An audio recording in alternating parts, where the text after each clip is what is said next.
ମେଘମାଳରେ ଶୀଘ୍ର ଆଗମନ କରୁଥିବା ଆମ୍ଭମାନଙ୍କ ଉଦ୍ଧାରକର୍ତ୍ତା ପ୍ରଭୁ ଯୀଶୁଖ୍ରୀଷ୍ଟଙ୍କର ଅତି ପବିତ୍ର ଓ ବହୁମୂଲ୍ୟ ନାମରେ ଆପଣ ସମସ୍ତଙ୍କୁ ଆଉ ଗୋଟିଏ ନୂତନ ପ୍ରସଙ୍ଗରେ ପୁନର୍ବାର ମୁଁ ସ୍ୱାଗତ କରେ। ପ୍ରିୟ ପ୍ରଭୁଙ୍କ ଲୋକମାନେ, ଆସନ୍ତୁ ଆଜି ଆମେ ଆଉ ଗୋଟିଏ ପ୍ରସଙ୍ଗରେ ପରମେଶ୍ୱରଙ୍କ ବାକ୍ୟରୁ ଅଳ୍ପ ସମୟ କଥାବାର୍ତ୍ତା ହେବା।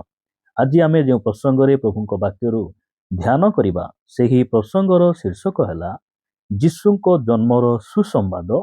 ପ୍ରଥମରେ ମେଷପାଳକମାନଙ୍କୁ କାହିଁକି କୁହାଗଲା? ଆଜିର ପ୍ରସଙ୍ଗ ହେଲା ଯୀଶୁଙ୍କ ଜନ୍ମର ସୁସମ୍ବାଦ। ପ୍ରଥମରେ ମେଷପାଳକମାନଙ୍କୁ କାହିଁକି କୁହାଗଲା? ଏହି ପ୍ରସଙ୍ଗରେ ଅଳ୍ପ ସମୟ ପ୍ରଭୁଙ୍କ ବାକ୍ୟରୁ ଆମେ କଥାବାର୍ତ୍ତା ହେବା। ପ୍ରିୟ ଭାଇ ଭଉଣୀମାନେ, ପ୍ରଭୁ ଯୀଶୁଖ୍ରୀଷ୍ଟ ଯେବେ ମାନବ ରୂପ ଧାରଣ କରି ଏହି ପୃଥିବୀ ପୃଷ୍ଠରେ ଆସିଲେ ବା ଏହି ପୃଥିବୀ ପୃଷ୍ଠରେ ଜନ୍ମଗ୍ରହଣ କଲେ, ସେହି ସମୟରେ କେବଳ ମେଷପାଳକ ମାନେ ନଥିଲେ, ଅନେକ ଲୋକ ମଧ୍ୟ ସେହି ସ୍ଥାନରେ ଥିଲେ। ଜେରୁସାଲମରେ, ସେହି ଜିହୁଦା ପ୍ରଦେଶର ବେଥଲେହେମରେ ଅନେକ ମହାଯାଜକ ମାନେ ଥିଲେ, ଧର୍ମଗୁରୁମାନେ ଥିଲେ, ଶାସ୍ତ୍ର ଜ୍ଞାନ ଥିବା ଅନେକ ଶିକ୍ଷିତ ଲୋକମାନେ ମଧ୍ୟ ସେହି ସ୍ଥାନରେ ଥିଲେ। ସେ କାହା ନିକଟରେ ମଧ୍ୟ ପ୍ରଥମରେ ସେହି ପ୍ରଭୁ ଯୀଶୁଖ୍ରୀଷ୍ଟଙ୍କ ଜନ୍ମର ସୁସମ୍ବାଦ କହିବା ପାଇଁ ଏବଂ ଆପଣା ଦୂତ ପଠାଇ ପରମେଶ୍ୱର ସେମାନଙ୍କ ନିକଟରେ ପ୍ରକାଶ କରିବା ପାଇଁ ସେ ମନସ୍ଥ କଲେ ନାହିଁ।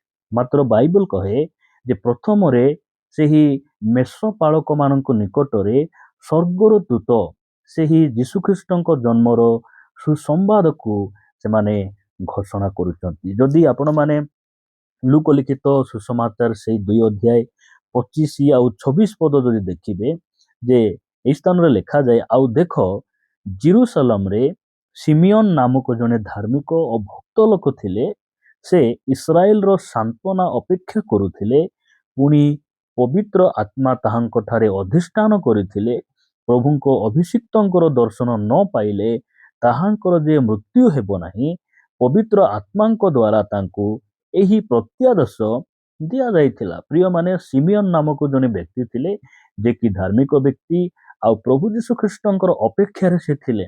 ଆମେ ଦେଖୁଛୁ ଯେ ଏହି ଲୁକ ଲିଖିତ ସୁସମାଚାର 2 ଅଧ୍ୟାୟରେ ସେହି ଧାର୍ମିକ ବ୍ୟକ୍ତି ପବିତ୍ର ଆତ୍ମାଙ୍କ ଦ୍ୱାରା ସେ ପ୍ରତ୍ୟାଦେଶ ପାଇଥିଲେ ଯେ ପ୍ରଭୁଙ୍କର ଅଭିଷିକ୍ତଙ୍କର ଦର୍ଶନ ନ କଲେ ତାହାଙ୍କର ମୃତ୍ୟୁ ହେବ ନାହିଁ। ସେହି ଅଭିଷିକ୍ତ ହେଉଛନ୍ତି ପ୍ରଭୁ ଯୀଶୁଖ୍ରୀଷ୍ଟ। ଆଉ ସେହି ବ୍ୟକ୍ତିଙ୍କ ନିକଟରେ ମଧ୍ୟ ପ୍ରଥମରେ ତାହାଙ୍କ ଜନ୍ମର ସନ୍ଦେଶ ବା ଜନ୍ମର ଶୁଭବାର୍ତ୍ତା ସ୍ୱର୍ଗର ଦୂତ ତାହାଙ୍କୁ ମଧ୍ୟ ସେ କହୁନାହାନ୍ତି। ଯଦି ଆପଣ ଦେଖିବେ ସେହି 2 ଅଧ୍ୟାୟ ତାର 36 ପଦ ଯଦି ପଢିବେ, ଜଣେ ହାନା ନାମୀ ଭାବବାଦିନୀ ଥିଲେ। ସେ ଆସେର ବଂଶଜ ନିଫୁଏଲର କନ୍ୟା। ତାଙ୍କର ଅନେକ ବୟସ ହୋଇଥିଲା। ସେ କୁମାରୀ ଅବସ୍ଥାରେ 7 ବର୍ଷ ସ୍ୱାମୀ ସହିତ ବାସ କରିଥିଲେ ଓ 84 ବର୍ଷ ପର୍ଯ୍ୟନ୍ତ ବିଧବା ହୋଇ ରହିଥିଲେ। 37 ପଦରେ ଲେଖାଯାଏ, ସେ ମନ୍ଦିର ପରିତ୍ୟାଗ ନ କରି ଉପବାସ ଓ ନିବେଦନ ସହ ଦିବାରାତ୍ର ଉପାସନା କରୁଥିଲେ। ପ୍ରିୟମାନେ, ଏହି ପ୍ରକାର ଧାର୍ମିକ ଲୋକମାନେ ମଧ୍ୟ ଥିଲେ, ଭାବବାଦିନୀ ମାନେ ଥିଲେ। ସେହି ଅଞ୍ଚଳରେ ଅନେକ ଲୋକ ଥିଲେ। ମାତ୍ର କାହା ନିକଟରେ ମଧ୍ୟ ସ୍ୱର୍ଗର ପରମେଶ୍ୱର ପ୍ରଭୁ ଯୀଶୁଖ୍ରୀଷ୍ଟଙ୍କର ସେହି ପରିତ୍ରାଣର ବାର୍ତ୍ତା, ସେହି ଶୁଭବାର୍ତ୍ତାକୁ କାହା ନିକଟରେ ମଧ୍ୟ ସେ ପ୍ରଥମରେ ପ୍ରକାଶ କଲେ ନାହିଁ। ବାଇବଲ କହେ ଯେ ପ୍ରଭୁ ଯୀଶୁଖ୍ରୀଷ୍ଟଙ୍କ ଜନ୍ମର ସୁସମ୍ବାଦ ପ୍ରଥମରେ ମେଷପାଳକମାନଙ୍କ ନିକଟରେ ସ୍ୱର୍ଗର ଦୂତ ଆସି ଘୋଷଣା କରୁଛନ୍ତି, ଜଣାଉଛନ୍ତି ଯେ ଆଜି ତୁମ୍ଭମାନଙ୍କ ନିକଟରେ ଜଣେ ତ୍ରାଣକର୍ତ୍ତା ଜନ୍ମଗ୍ରହଣ କରିଅଛନ୍ତି, ସେ ଖ୍ରୀଷ୍ଟ ପ୍ରଭୁ। ପ୍ରିୟମାନେ, ପ୍ରଶ୍ନ ହେଲା, ଏହି ସମସ୍ତ ଲୋକମାନଙ୍କୁ କାହାକୁ ମଧ୍ୟ, ସେ ଯାଜକ ହୁଅନ୍ତୁ, ଧାର୍ମିକ ହୁଅନ୍ତୁ, ଧର୍ମଗୁରୁ ହୁଅନ୍ତୁ, ସିମିୟନ ହୁଅନ୍ତୁ, ସେଇ ହାନା ନାମୀ ଭାବବାଦିନୀ ହୁଅନ୍ତୁ, କାହାକୁ ମଧ୍ୟ ସେ ନ କହି ପ୍ରଥମରେ ମେଷପାଳକମାନଙ୍କୁ ସେହି ସୁସମ୍ବାଦ କାହିଁକି କହିଲେ? ଏହି କେତେକ ଅଳ୍ପ କଥା ଆପଣମାନଙ୍କୁ କହି ମୁଁ ଉତ୍ସାହିତ କରିବା ପାଇଁ ଚାହେଁ। ଆପଣମାନେ ପଢିବେ ସେହି ଲୁକ ଲିଖିତ ସୁସମାଚାର 2 ଅଧ୍ୟାୟ 8 ପଦ ଆମେ ପଢିବା, ଆଗକୁ ବଢିବା। ଲେଖାଯାଏ, ସେହି ଅଞ୍ଚଳରେ କେତେକ ମେଷପାଳକ ପଦାରେ ରହି ରାତ୍ରିରେ ସେମାନଙ୍କର ପଲ ଜଗୁଥିଲେ। ପ୍ରଭୁଙ୍କର ଜଣେ ଦୂତ ସେମାନଙ୍କ ନିକଟରେ ଉପସ୍ଥିତ ହେଲେ। ପୁଣି ପ୍ରଭୁଙ୍କର ଗୌରବର ଜ୍ୟୋତି ସେମାନଙ୍କ ଚତୁର୍ଦିଗରେ ପ୍ରକାଶିତ ହେଲା, ଆଉ ସେମାନେ ଅତିଶୟ ଭୟଗ୍ରସ୍ତ ହେଲେ। ସେଥିରେ ଦୂତ ସେମାନଙ୍କୁ କହିଲେ, ଭୟ କର ନାହିଁ, ଦେଖ ମୁଁ ସମସ୍ତ ଲୋକଙ୍କର ଅତ୍ୟନ୍ତ ଆନନ୍ଦଜନକ ସୁସମାଚାର ତୁମ୍ଭମାନଙ୍କୁ ଜଣାଉଅଛି। କାରଣ ଆଜି ଦାଉଦଙ୍କ ନଗରରେ ତୁମ୍ଭମାନଙ୍କ ନିମନ୍ତେ ତ୍ରାଣକର୍ତ୍ତା ଜନ୍ମଗ୍ରହଣ କରିଅଛନ୍ତି, ସେ ଖ୍ରୀଷ୍ଟ ପ୍ରଭୁ। ପ୍ରଭୁଙ୍କର ଗୌରବ ହଉ।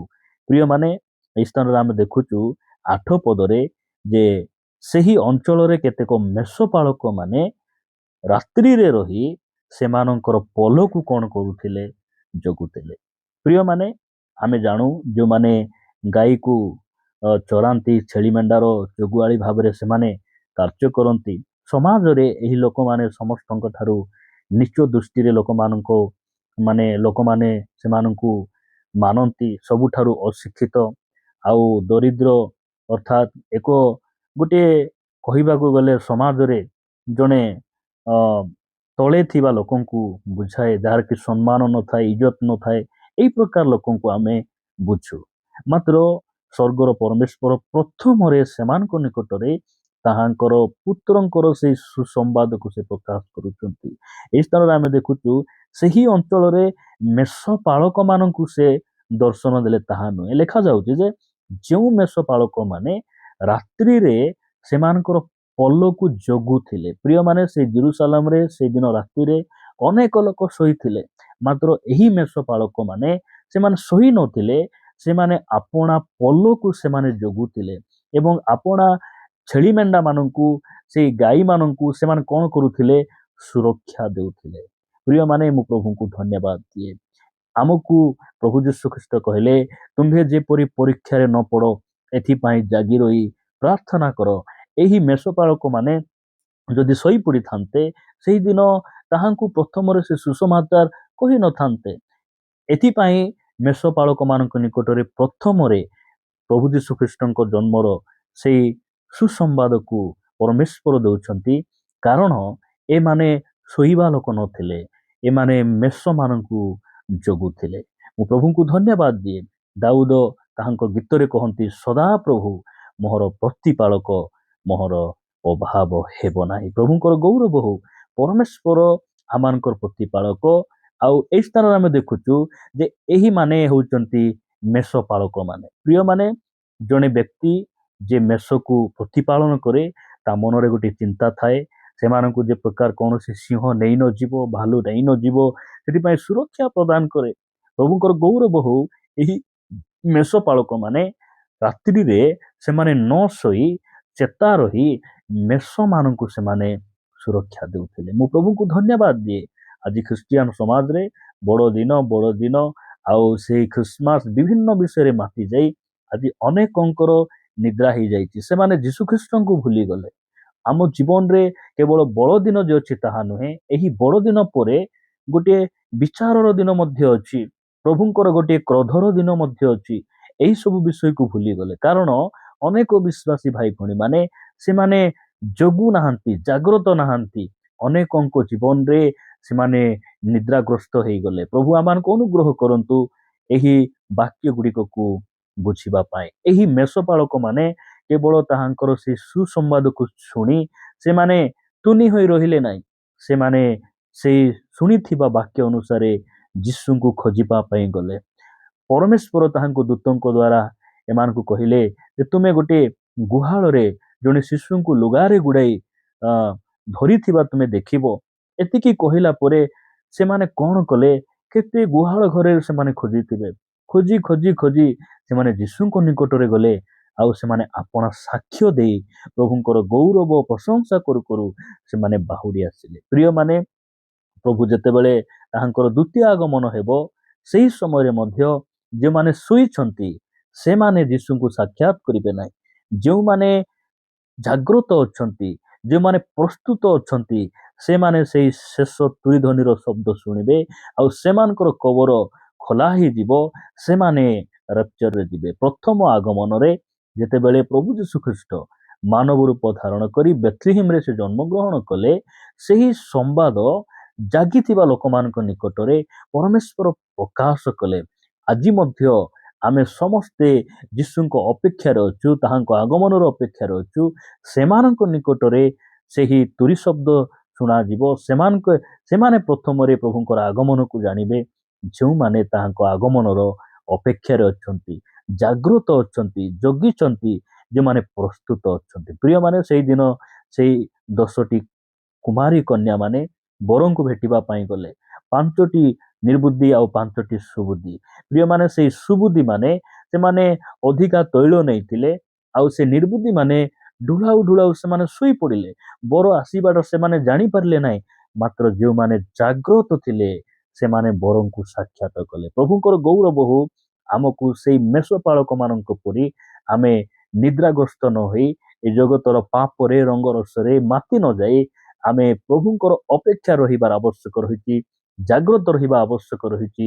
ଆଉ ପରମେଶ୍ୱର ଏଇ ପ୍ରକାର ଲୋକମାନଙ୍କୁ ସେ ପସନ୍ଦ କରନ୍ତି। ଆଉ ଆମେ ଯେପରି ଜାଗ୍ରତ ରହିବା, ତାହାଙ୍କ ଆଗମନ ନିମନ୍ତେ ନିଜକୁ ପ୍ରସ୍ତୁତ କରିବା, ଏଥିପାଇଁ ପ୍ରଭୁ ଯୀଶୁ ଖ୍ରୀଷ୍ଟ এই ପୃଥିବୀ ପୃଷ୍ଠକୁ ଆସିଲେ ଆଉ ପରମେଶ୍ୱର ଆମମାନଙ୍କୁ ଆହ୍ୱାନ କଲେ। ପ୍ରଭୁଙ୍କର ଗୌରବ ହଉ। ପ୍ରିୟମାନେ, ମେଷପାଳକ ମାନଙ୍କ ନିକଟରେ ପ୍ରଥମରେ କାହିଁକି ସେ ସୁସମ୍ବାଦ ପ୍ରକାଶ ହେଲା, ସୁସମ୍ବାଦ ପରମେଶ୍ୱର ତାହାଙ୍କ ନିକଟରେ ପହଞ୍ଚାଇଲେ? କାରଣ ସେମାନେ ଜଗି ଆପଣା ପଲକୁ ସୁରକ୍ଷା ଦେବା ଲୋକ ଥିଲେ। ପ୍ରଭୁ ଆମମାନଙ୍କୁ ଅନୁଗ୍ରହ କରନ୍ତୁ। ଏ ବାକ୍ୟ ଦ୍ୱାରା ଆମ ସମସ୍ତଙ୍କୁ